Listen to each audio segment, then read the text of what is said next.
Assalamualaikum warahmatullahi wabarakatuh. Selamat siang kepada dosen pengampu Dr. Siti Alima MPD dan selamat siang kepada rekan-rekan saya sekalian. Semoga kita semua dalam keadaan senantiasa baik. Pada siang ini kami akan mempresentasikan proyek kami dengan judul Menyikapi Kemudahan Melakukan Berbagai Kegiatan dengan Kemajuan Teknologi. Di materi Materi pertama akan disampaikan oleh Putra Primarian dengan NIM 44114220056. Next. Peran IoT, Artificial Intelligence, dan e-commerce. Internet of Things atau IoT telah menjadi perbincangan hangat yang dibicarakan akhir-akhir ini. IoT memiliki potensi yang sangat besar dalam menciptakan nilai kehidupan berkaitan dengan teknologi. Hal ini menjadi tren yang terus berkembang karena IoT tidak menjadi suatu konsep yang mempengaruhi hidup manusia. Namun bagaimana IoT bisa membantu memudahkan kehidupan manusia, di mana semua perangkat dapat mengambil manfaat dari koneksi yang terhubung satu sama lain dengan cara yang cerdas, hemat energi, dan hemat biaya. IoT mulai dikembangkan pada bidang kesehatan untuk meningkatkan kualitas hidup. Dalam beberapa tahun terakhir, bidang ini telah menarik perhatian luas dari para peneliti untuk membahas potensi IoT di bidang perawatan kesehatan dengan mempertimbangkan berbagai tantangan praktis. Hal itu dapat terlihat dari banyaknya aplikasi, layanan, dan prototipe terkait IoT di lapangan.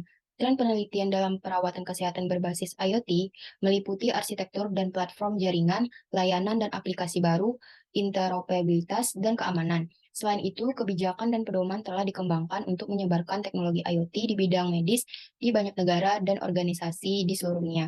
Kami akan membahas teknologi IoT dalam bidang kesehatan.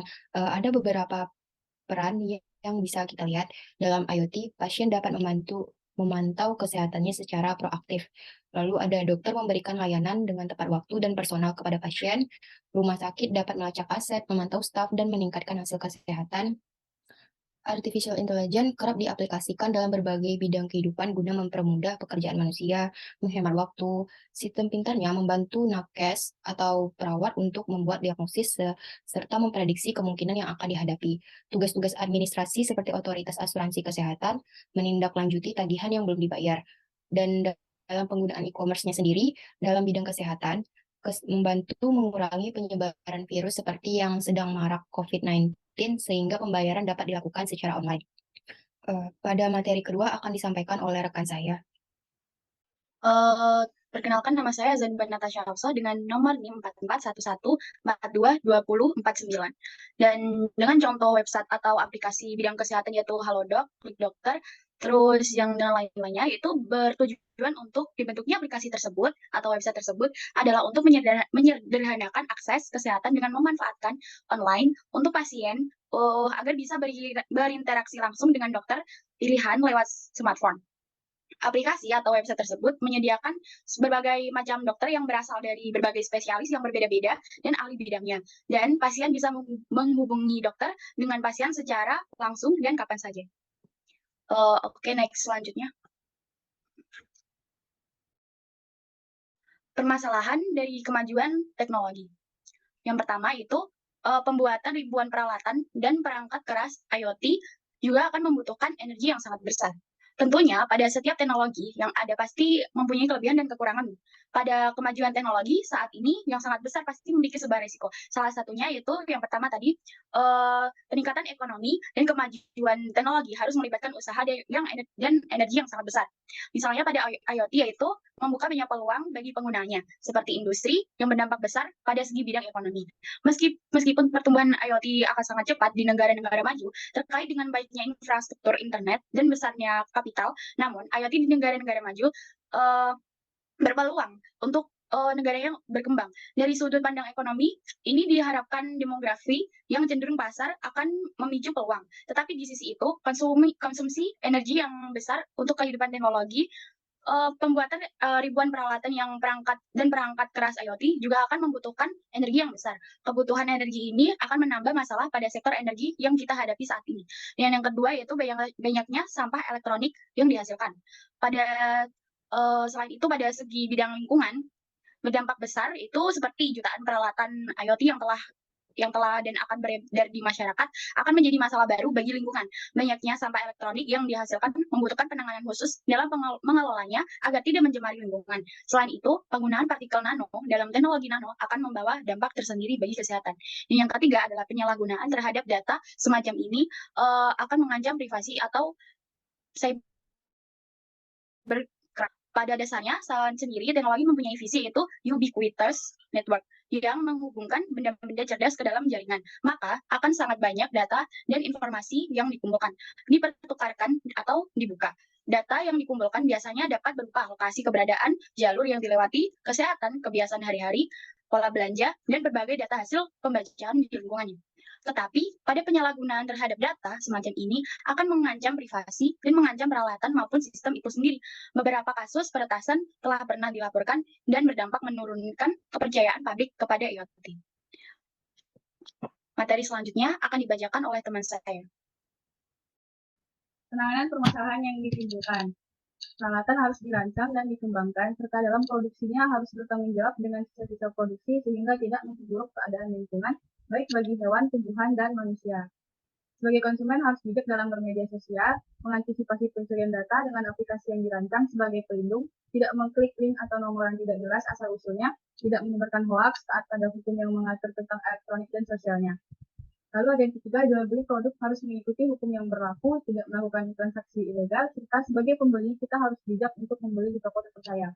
Mengantisipasi produk palsu dengan riwayat toko untuk mencegah kerugian yang akan muncul. Pada jaringan IoT yang melibatkan big data membutuhkan pusat pengolah data yang besar, yang memerlukan konsumsi energi yang juga masif. Untuk mengantisipasinya, peralatan dan sistem IoT harus dirancang dengan penggunaan energi dan sumber daya yang berkelanjutan. Jutaan peralatan IoT yang telah dan akan beredar di masyarakat akan menjadi masalah baru bagi lingkungan. Banyaknya sampah elektronik yang dihasilkan membutuhkan penanganan khusus dalam mengelolanya agar tidak mencemari lingkungan. Selain itu, penggunaan partikel nano dalam teknologi nano akan membawa dampak tersendiri bagi kesehatan. Ukurannya yang sangat kecil dan bersifat toksik membuat partikel nano mudah terserap oleh kulit, pencernaan, maupun pernapasan. Menurut ketentuan PPPSS, sampah elektronik merupakan salah satu jenis sampah spesifik yang mengandung bahan berbahaya dan beracun atau B3, yang berbahaya bagi manusia dan lingkungan hidup apabila tidak dikelola dengan baik dan benar. Bahan berbahaya dan beracun yang selanjutnya sifat B3 adalah zat, energi, dan atau komponen lain yang karena sifat konsentrasi atau jumlahnya baik secara langsung maupun tidak langsung dapat mencemarkan dan merusak lingkungan hidup, membahayakan lingkungan hidup, kesehatan, serta kelangsungan hidup manusia dan makhluk hidup lainnya. Saat ini menurut laporan tahunan Global IoT Monitor 2020 yang dirilis oleh Perserikatan Bangsa-Bangsa, jumlah sampah elektronik pada 2019 mencapai 53 juta ton. Diprediksi jumlah sampah elektronik akan mencapai 74 juta ton pada tahun 2030 dan melonjak lagi menjadi 120 juta ton pada tahun 2050. Ironisnya, hanya 17,4% dari limbah elektronik yang mengandung campuran zat berbahaya dan bahan berharga ini dapat dikumpulkan, diolah, dan didaur ulang secara baik dan benar. Contoh selanjutnya adalah cloud healthcare milik Google yang memungkinkan dokter untuk dapat memperdalam informasi tentang pasiennya. Hal ini sangat memudahkan dokter untuk menentukan perawatan yang terbaik bagi pasiennya. Untuk mengatasi masalah privasi dan meningkatkan perlindungan terhadap data, digunakan prinsip privacy by design atau PBD, yaitu sebuah pendekatan terhadap perencanaan sistem yang mempertimbangkan privasi di sepanjang proses rekayasannya. PBD diadopsi dari pendekatan berdasarkan risiko yang mengidentifikasikan dampak proyek terhadap privasi individu dan memeriksa bagaimana manusia dan proses komputer dapat dirancang untuk memitigasi risiko tersebut. Mengikuti prinsip ini telah dikembangkan berbagai metode untuk melindungi data yang disebut dengan privacy enhancing technology, seperti tag killing, blocker tag, privacy grid, watchdog tag, dan privacy preference dan enkripsi. Baik, terima kasih kepada rekan-rekan saya yang sudah menyampaikan materinya. Lalu dengan kesimpulan akan saya bacakan sebagai moderator.